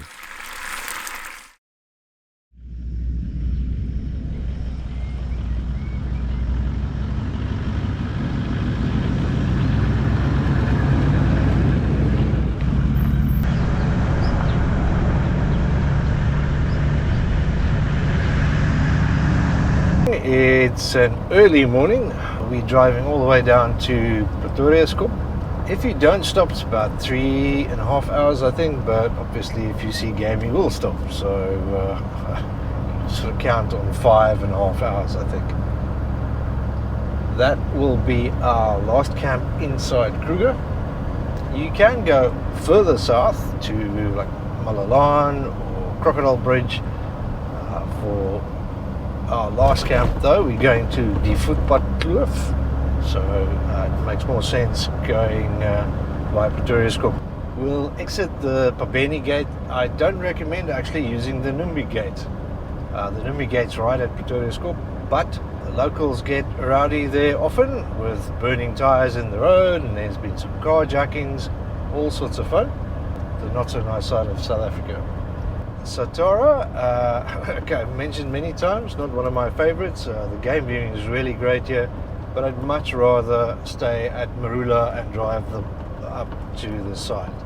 I don't know what you felt about Satara. No, I don't need to see it again. I'm sorry. Driving through, yeah, but not staying at it. I'm sorry. It's just too busy, too many people, and yeah, not my cup of tea. I'd rather go to Marula. Yeah. So the bathrooms aren't great, but here's another thing. Yeah, it's one thing for sand parks to maintain these things and to clean them. That's not to say you can act like a total pig, which some people do, unfortunately. We had a lady in a caravan using the bathroom mop to like mop up the ground. So that thing is now brown. You can't use it in the bathroom. It's like unbelievable what people do. It's the mop, by the way, in the bathroom is for you to clean up after yourself. Leave it the way you would like to find it at. Right? It's not rocket science once again. Anyways, we're hitting the road. Let's see what game we can find on the way, and we'll stop at some points of interest as well today. It's going to be about a 5-hour drive today, and we'll stop at Skukuza as well.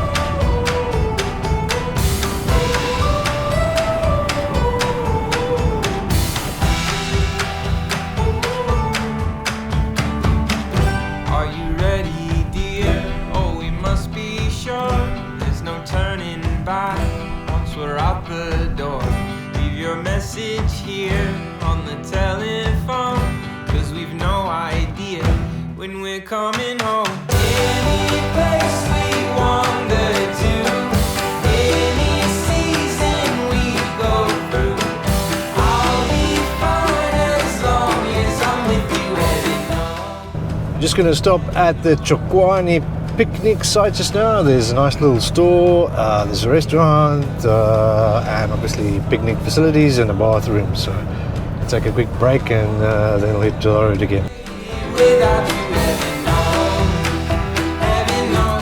I can definitely recommend Chokwani as a pit stop between Satara and Skukuza.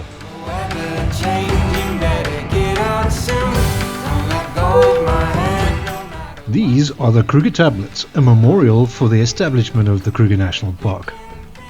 They were first unveiled in 1933.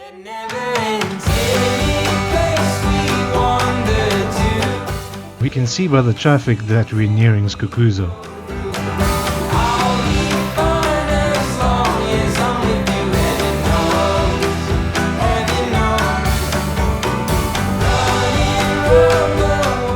Skukuza was named after James Stevenson Hamilton's Tsonga nickname that translates to sweet clean because of his anti-poaching successes. It's the largest camp in Kruger and as such has a rich history. We just stopped at Skukuza quickly, just the shop and the bathrooms, and we're on our way again. I just wanted to say hi to John and Carol from the UK. It was nice meeting you. It's always nice meeting new folk on these trips. I'm happy to be leaving Skukuza. This place is way too busy for my liking.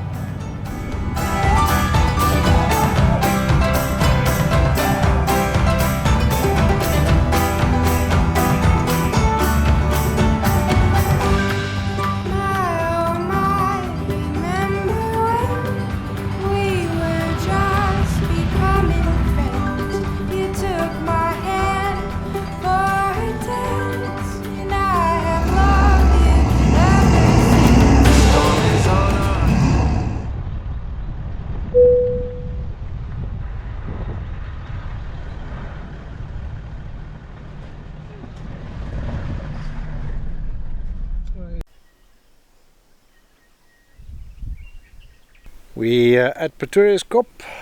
These are the campsites. There are two sort of main sections. There's the one as you come in with its own ablution block. That's quite a large section. And then this little small section at the bottom with its own ablution block. I quite like this one. And there's nobody else here at the moment, so we'll camp here. We're heading out first though for an afternoon game drive and some sightseeing.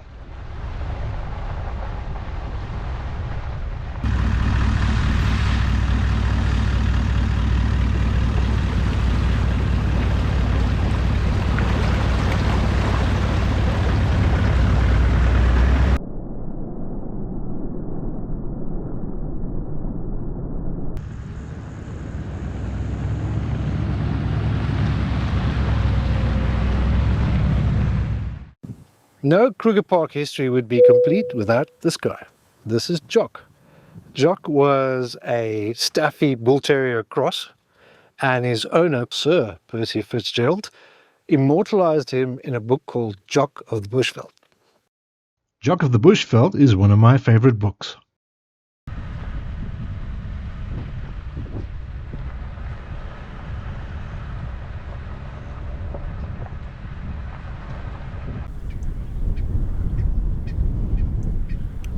Driving around Pretoriuskop, you can see the edges of the park and how civilization is creeping steadily closer. I think if nothing else, we need to support these places to ensure they exist for generations to come. Wild places are becoming less and less and less every day, so these places might have their flaws, but we need to look after them for ourselves and for your children.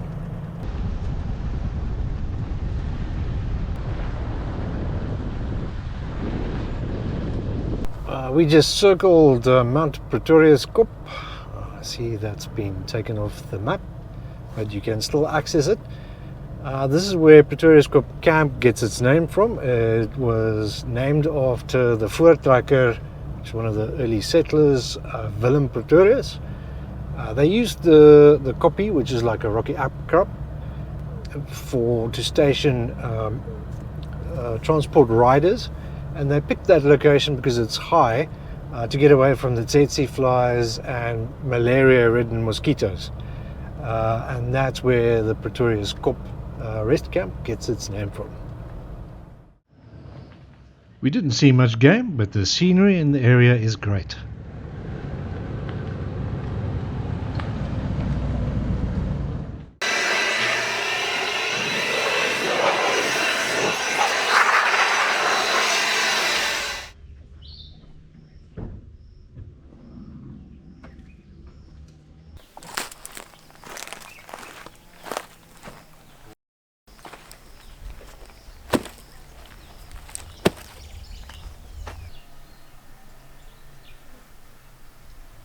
This is the Voetpadkloof hut. It's one of the first huts built here in around about 1930. Was named after Harry Voetpadkloof, who was one of the first rangers appointed by Stevenson Hamilton we discussed earlier. So this has literally been around here from the 1930s. This camp, as I mentioned earlier, was the first camp to open to the public in 1927. I obviously can't show you the actual hut because they're actually busy restoring it. It's great that they are upkeeping a lot of these historical monuments at least. You can only wonder what it must have been like here in the 1800s driving one of these transport ox wagons.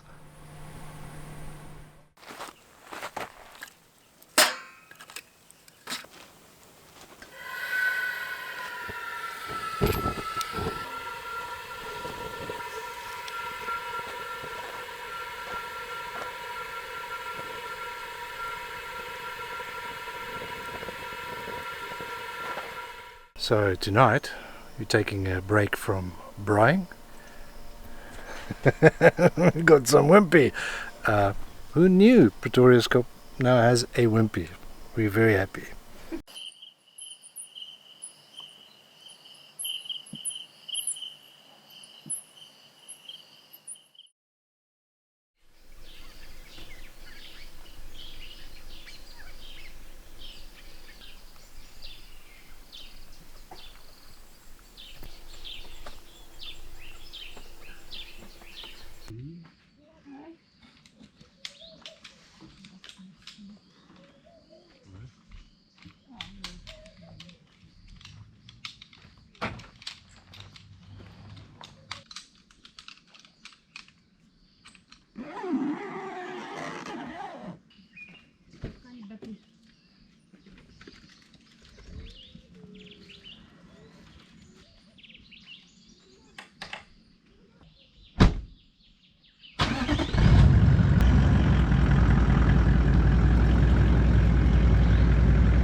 are heading out the park.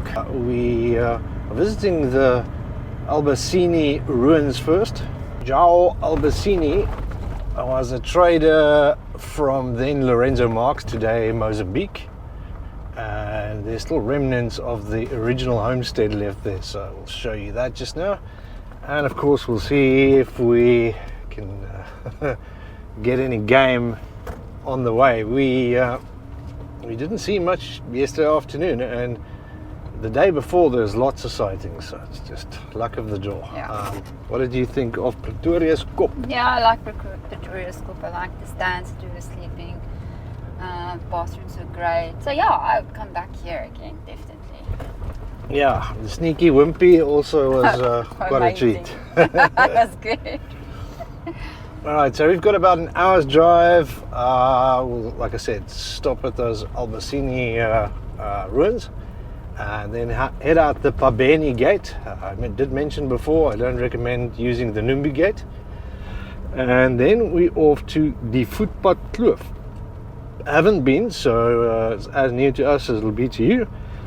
It's a resort, but it does have some bush camps, so we obviously booked one of the bush camps. It does have a minimum 2-night stay, so we paid for 2 nights, but we're only staying tonight, and then it's back to doing a lot of editing actually. So let's see what we find on the way.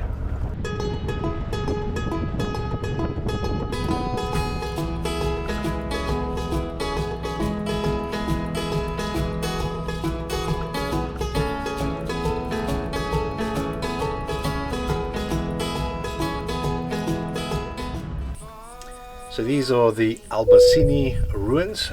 They've got some artifacts here you can have a look at as well.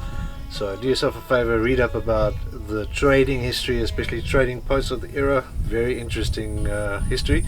It's not much left of the ruins, but it's quite amazing that, you know, this was late 1800s and it's still here today. So it's pretty cool. On anything.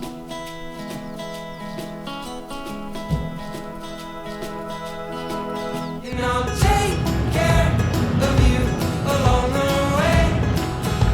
My love, one day at a time, will leave our troubles behind.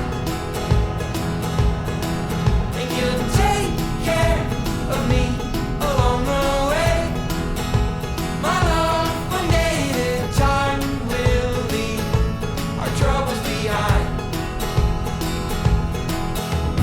Here with you in our treetop view, well it takes me to when I was young. I fell before, but I can't ignore that it's nothing like I'm falling now. No, it's nothing like I'm falling now. And I'll take care of you along the way. My love, one day at a time, will leave our troubles behind. And you'll take care of me along the way. My love, one day at a time, will leave our troubles behind. Yeah, yeah, yeah, yeah, yeah, yeah.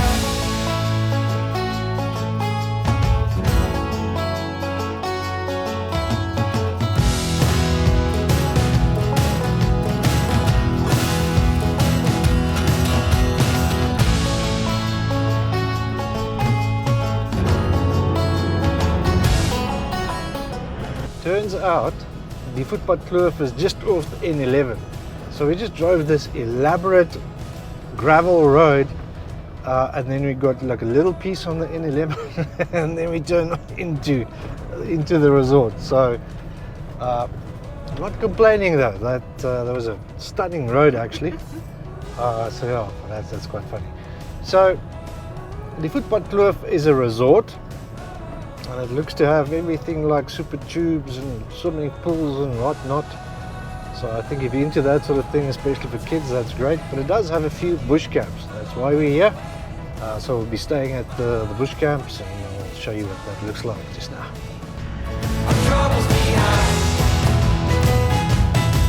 and you take care of me along the way. It's not exactly bush camp this, but I think it'll do. No, it's not exactly bush camping. More like Kruger camping. Shingwedzi, Letaba.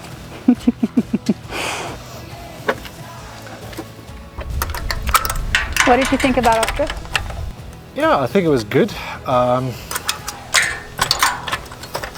liked some of it a lot, and some of it was so-so. It's predictably, I mean, Satara and the busy camps, I think especially if it's like over a busy season, in season, I don't think that's ideal, right?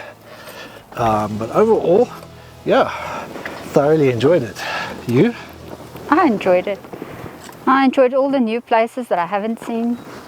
Those camps outside of Kruger were really good. Zwaka Narco, Nthakeni, they were great. And I actually enjoyed the history that I've never actually realized belongs to Kruger and everything that goes on there. Yeah, it's a little different if you look with sort of different eyes, right? Yeah, I mean, everything these guys went through to establish the place that we enjoy now. Yeah, I always say I think I was born too late. I would have thoroughly enjoyed being one of those transport riders, but then again, I'd probably get malaria. Yeah, we wouldn't have made it to an old age.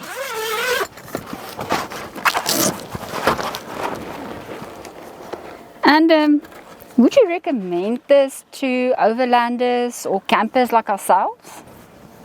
Yeah, it's an interesting question. I think yes, I would. I'd say, you know, stay away from some of the more commercial camps like Satara, Skukuza, if you can. Stick to like Marula, Tsendze, Balule. There's quite a few. And of course, if you can, and it's not always possible, if you can, out of season is great. Then even the bigger camps you can probably get away with. But I think it's still worthwhile to visit Kruger.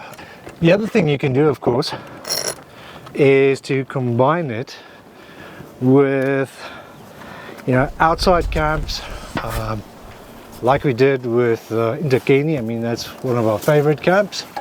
And maybe stuff like Zwaka Narco, even stuff like this, so make up the whole trip. But for game viewing, just the density I think is really good. Hope you guys enjoyed this trip. Thanks for watching. Please like and subscribe. It does make a big difference to YouTube, so if you like our content, please consider subscribing, hit the like button, share it, all of those good things. I hope you enjoyed this trip with us, and you'll catch us on our next adventure to Namaqualand, where we'll be doing the 4x4 Eco Trail with some friends. So I hope to see you there. Thanks for watching. Until next time, get out there.